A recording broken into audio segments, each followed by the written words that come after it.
So 8th grade coming up, I was like, okay, I need to find something. I need to do something. That'll be my thing. So I was like, okay, what about volleyball? Never touched volleyball before, never stepped on a court before, but I was like, you know what, I can try it. My mom played tennis, so maybe I have some sort of genes, because that's like kind of a correlation, because you're like hitting a ball. Surprisingly, I did make this one, but I did not even touch the court at all. That's okay. I say it's okay, again, I was crushed. At this point, all through middle school, I felt like I was not good enough because didn't make show choir, didn't make basketball, did not touch the court, all these things. Plus all the friendship drama going on back then. So now I was about to go into high school. And I was like, what in the world am I gonna do? I want to be good at something.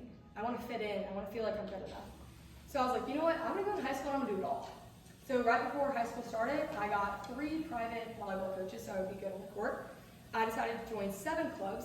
I decided to join the math team, and I took probably every single AP class that I possibly could. And then on top of it, I was like, I'm gonna get super involved in my student ministry, because that's what all my friends are doing. I only took in bits and pieces, I was just there for my friends.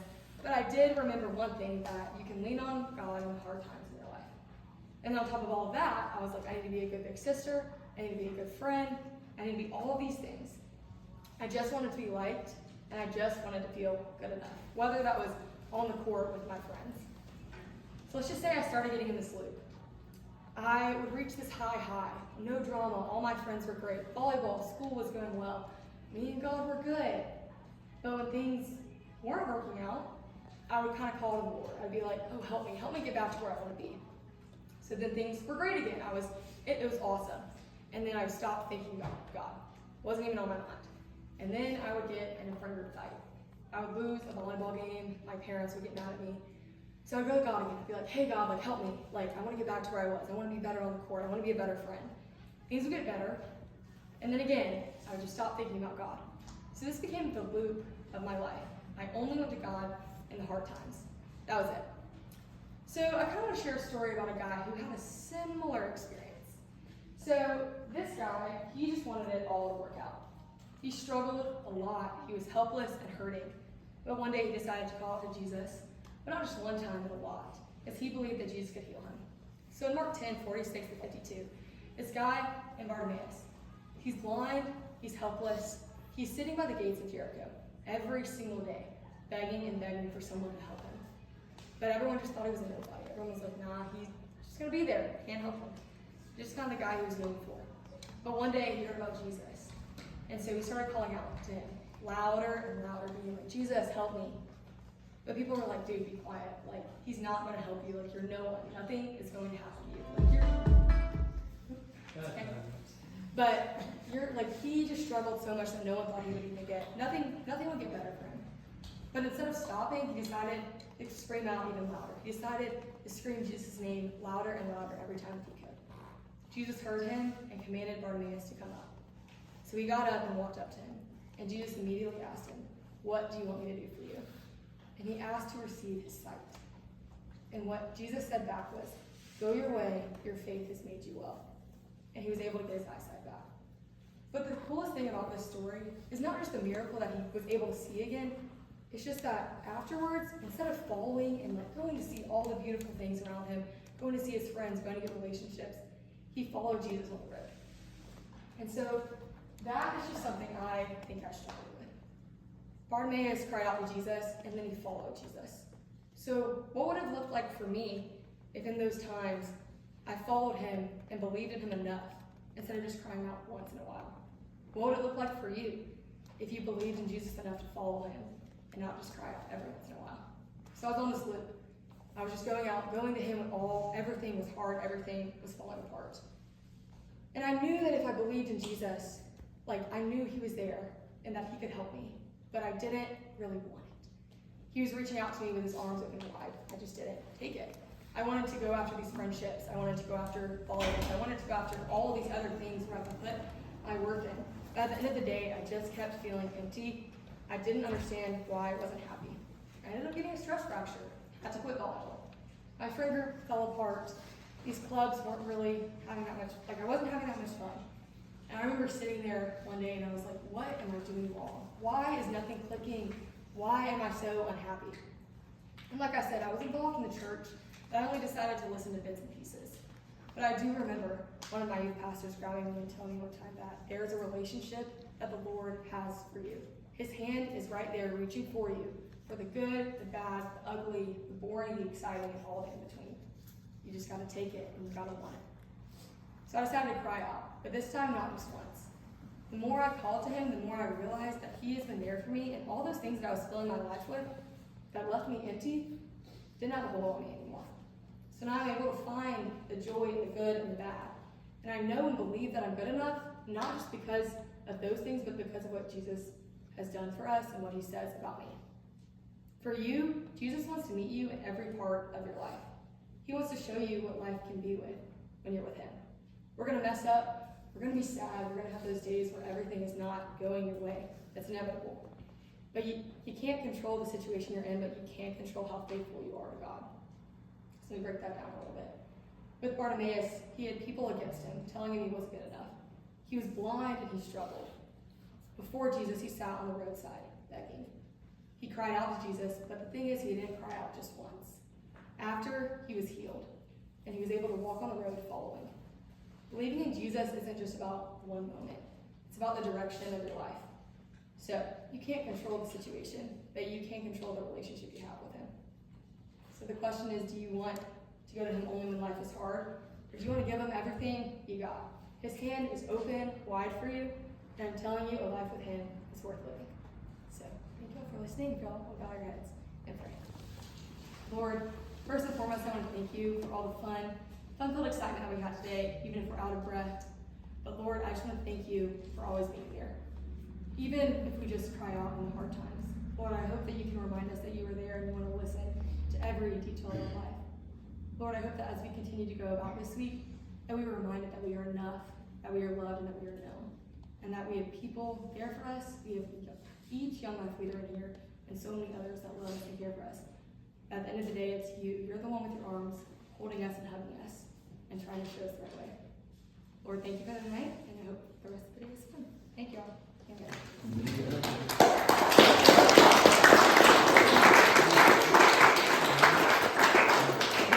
Nice one. All right, my friends. How we doing? Kaylin, I'm sorry that music played in the middle. Charlie was trying to take care of you, and I tried to turn the volume down, and it went up. What are you going to do? What are you going to do? All right, but what? Charlie was helping me out. You see, now I killed it. So that's good.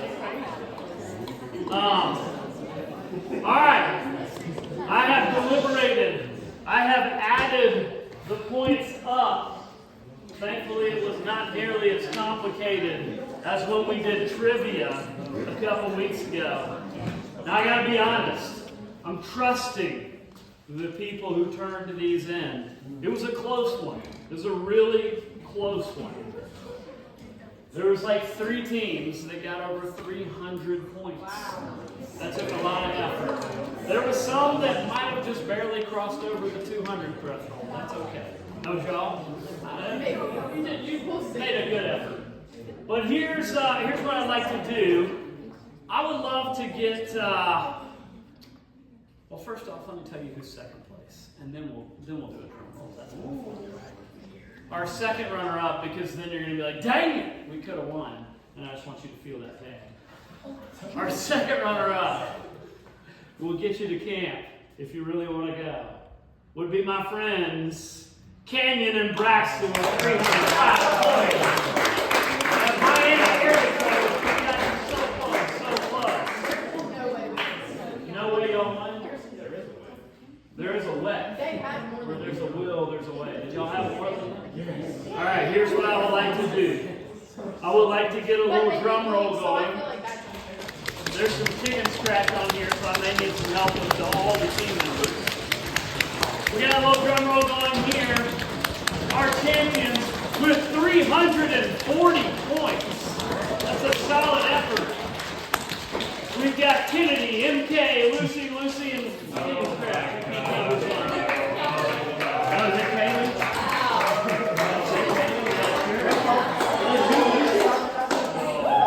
Now, here's what I need. I need the leaders who are hiding to come up front right now. Come up front. I want you to look at these and verify these signatures. Because I'll be honest, some people were just circling Ian in a row as if that was it. You just circle it. Anybody can circle it. What?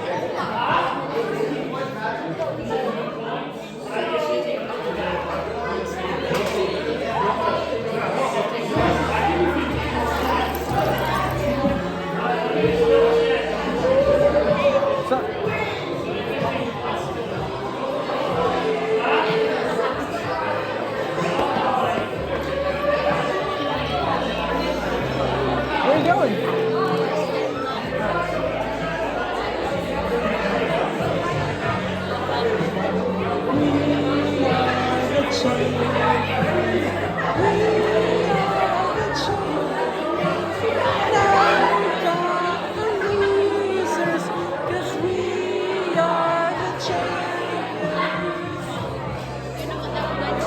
What? Nope. Did they ever play that song?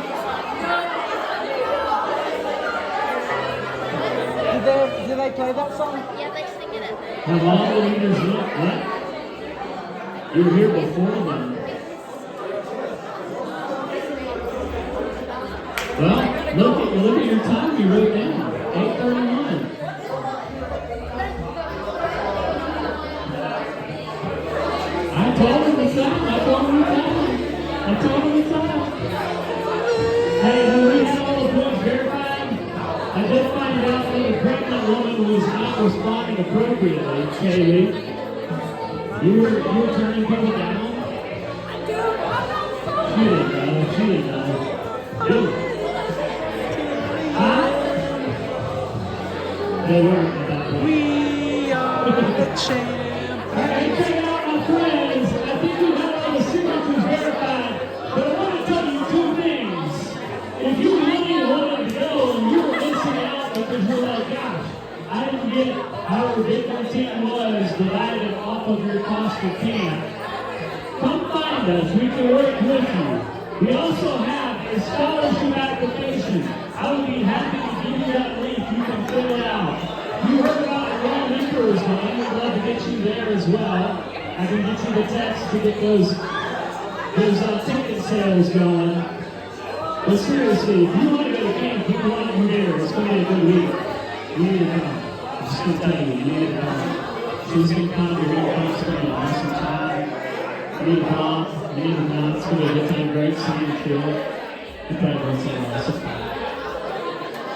We'll have something upstairs next. Is the door still propped open?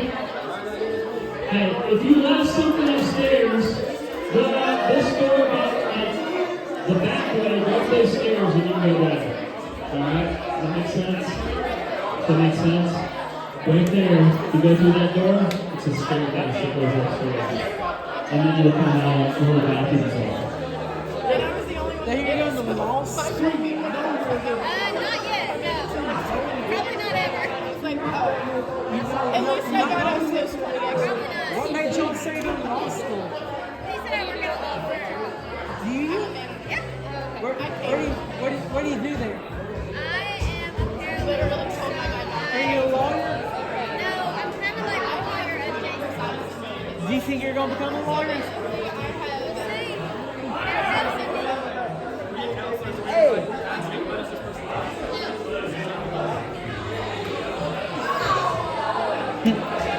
Hey, River. Elton John has a birthday tomorrow. Elton John's got a birthday tomorrow. Who are you even? This dude Who on are your. you? Excuse me, sir. I don't know who you are. Elton John. Who's the other guy? He has a birthday tomorrow. Who's the other guy? Billy Joel. Hey, Yeah. slow down, you crazy child. Who sings that? You're so Who sings ambitious that? for a juvenile. Who sings that? You don't know? Who is it? You know? Elton John? Billy Joel. I do. What? I saw Philadelphia on the back of your shirt. Yeah. Elton. Hey, I'm not gonna be able to walk you to your mom's car tonight. She's gonna think I'm a homeless guy. Elton John has a song called Philadelphia Freedom. Really? Yeah. I've never heard it. So feel free to come support the ladies at 6 o'clock and the fellas at 8 o'clock. Who's going to the match? Next Thursday there's a golf match. You definitely want to be at that. What's happening next Thursday? Rome golf match. You want to be there.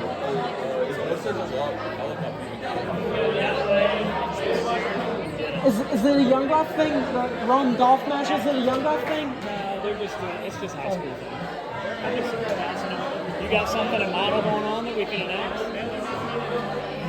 I don't think so. Hey, Cindy said he doesn't have anything going on at Model to announce, but I just wanted to announce that Cindy's a great guy. Yep. You should say hi to him to get to know him. What you got? You gonna be at my thing tonight?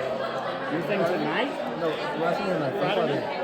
You got senior night on Friday night? Right. Track meet? At 4:30. Hey, listen, track meet for Rome High, senior night, Friday. You need to come support my boy Tanny. No, you. I don't know. You just gotta tell me what time you're gonna be there. Ask my wife, I don't know where she was a track. 3:30. I need to go after work. Rivers got a shirt that's got Elton John on it. Tomorrow's Elton John's birthday. Hey everybody, just in case you didn't know, Sydney told me that tomorrow is Elton John's birthday. River was wearing Elton John's. Somebody got it?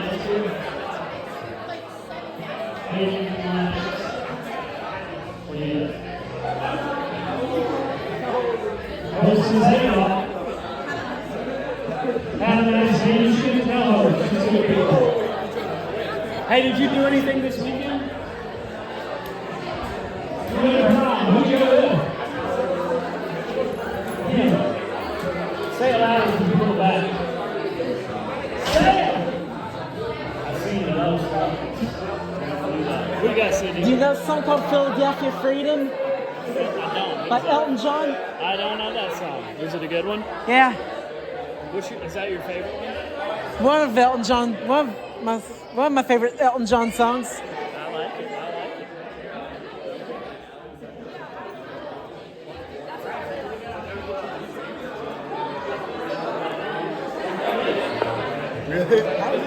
Do you know any Elton John songs? Elton John songs? Yeah. Rockin' Man. Do you know Philadelphia Freedom? Philadelphia Freedom. Shine on me. Yeah. I love it. Shine a light. I don't know the rest of the words, but yeah. Yeah. Love that song, bro.